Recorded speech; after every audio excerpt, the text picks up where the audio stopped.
প্রিয় দর্শক, আসসালামু আলাইকুম। আপনারা সবাই কেমন আছেন? আশা করছি আপনারা সবাই ভালো আছেন। আজকে আপনাদের মাঝে আরও একটি নতুন ভিডিও নিয়ে হাজির হয়েছি। আপনারা দেখতে পাচ্ছেন, এটা হলো গোলাপ ফুলের একটি কলি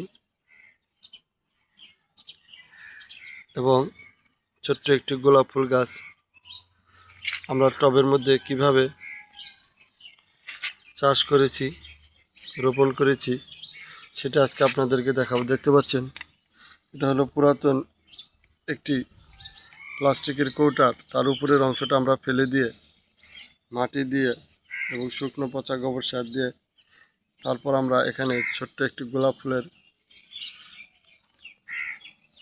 কলমের চারা কিনে এনেছিলাম নার্সারি থেকে, সেটা রোপণ করেছিলাম এবং দেখেন সেখান থেকে নতুন ডাল দিয়েছে এবং এই নতুন পাতা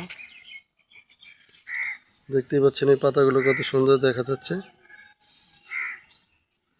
এই যে দেখেন, সুন্দর একটি গোলাপ ফুলের কলি এসেছে। এটাতে কিন্তু ফুলটি কিন্তু আস্তে আস্তে বড় হবে, ফুটলে অনেক ভালো লাগবে।